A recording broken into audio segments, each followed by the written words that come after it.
네, 말씀드린 대로 종합부동산세 고지서가 발송이 되고 이제 세금을 내는 분들이 또 계신데 올해 공동주택 공시가격이 또 떨어졌고 또 지난해 종부세법이 개정이 되면서 기본 공제 금액은 올랐고 종부세율은 인하되면서 전반적인 종부세 부담이 줄어들었습니다. 이런 흐름을 과연 기존에 너무 과도했던 종부세가 정상화의 길로 가는 것인지 아니면 또 다른 왜곡을 낳는 것인지 여러 가지 의견이 분분한데요. 한번 여쭤보도록 하겠습니다.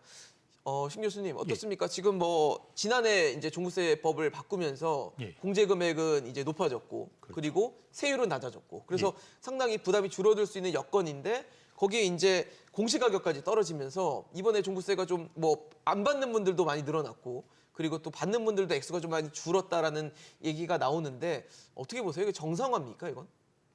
종부세 자체가 비정상적인 세제이기 때문에 사실 정상화라고 이야기하는 것 자체가 좀 의문이고요. 세금 자체, 세제 자체가 비정상이라고 보시는군요. 전 세계에서 부여하는 나라가 우리나라밖에 없는 걸로 알고 있습니다. 그래서 그 세제 자체가 사실은 뭐 어쨌든 보유세로 통합해서 하는 게 옳지 않느냐 저는 뭐 그런 생각이고요.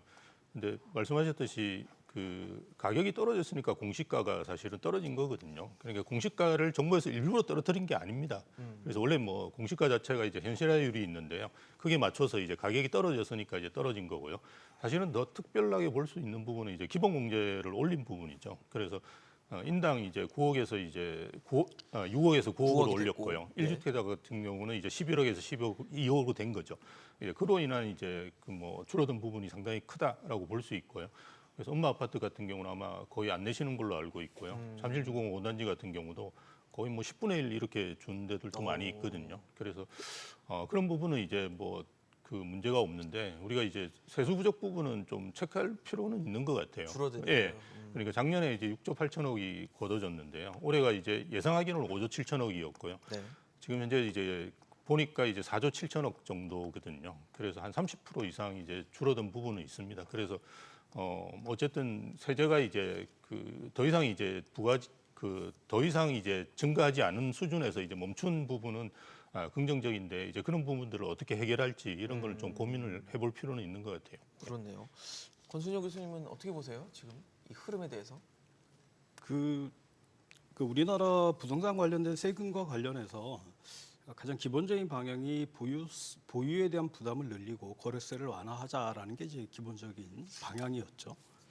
그래서 재산세 부분을 좀 이제 우리나라 재산세 보유세 비중이 워낙 낮게 돼 있으니까 재산세를 올리려고 했는데 이 기본적으로 이 재산세가 지방자치단체가 가지고 있는 지방세예요. 그래서 이제 강남구나 서초구나 이런 데들이 지방세를 감면해 주는 제도를 실행할 수 있기 때문에 재산세를 올리는 게 그렇게 만만치가 않았던 거죠.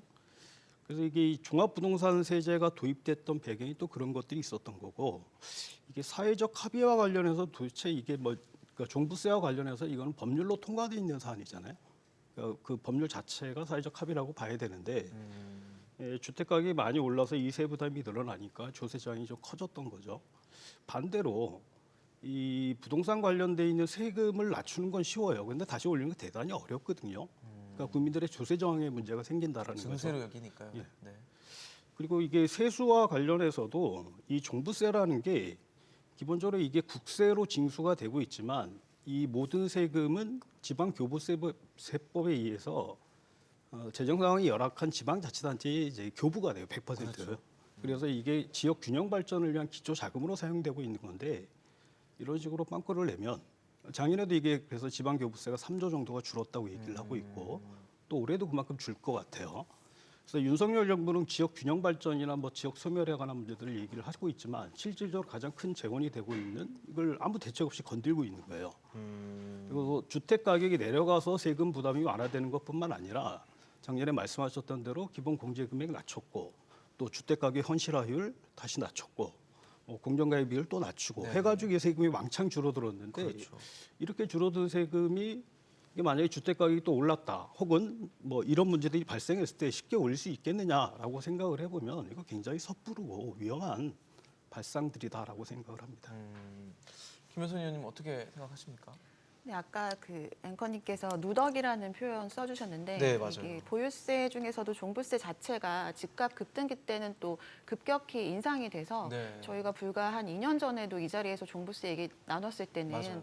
그때는 뭐 12%나 낸다 이런 주제로 폭탄 또 뭐 이런 얘기 하고 네, 했거든요. 대화를 나눴었거든요. 예. 근데 반대로 최근에 집값도 하락을 하고 있고 또 좀 과하다는 측면도 있었기 때문에 이거를 급격히 여러 가지 것들 기준을 좀 낮추면서 갑자기 인하가 되다 보니까 또 이런 기준에 대한 논란이 나온 것 같습니다. 근데 아까 교수님 말씀하신 것처럼 종부세 자체가 사회적인 합의가 굉장히 어려운 성격의 그런 세제이기도 하고 그리고 과거에 집값이 올라가는 한 2020년도 이전만 하더라도 30만 명대 정도가 부과가 됐었거든요. 근데 이제 문정권 들어서면서 집값이 올라가니까 20년도에 50만 명 넘어서고 재작년 작년에는 100만 명을 훌쩍 넘기는 숫자가 이제 부과 대상이 됐는데 너무 좀 과도하게 대부분의 집을 가진 특히 서울에 집을 가진 대부분의 사람들이 부과를 하게 되다 보니까 조금 과도한 측면이 있다라는 의견이 더 많았던 것 같아요. 네네. 그래서 그런 측면에서는 어느 정도 정상화라는 표현을 써도 좋다라고 보기는 하는데 그렇지만 지금 아까 말씀하신 것처럼 이게 집값이 올라갈 때 내려갈 때 계속해서 제도 자체를 건드려 버리면 네네. 이걸 부과하거나 부과하지 않는 모든 국민들이 혼란을 가져올 수는 있거든요. 그렇죠.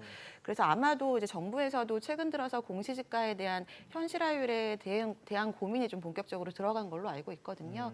그래서 이게 좀 어려운 부분이긴 하지만 이번 기회에 이거에 대한 좀 명확한 기준을 좀 마련하는 게 필요할 것 같습니다.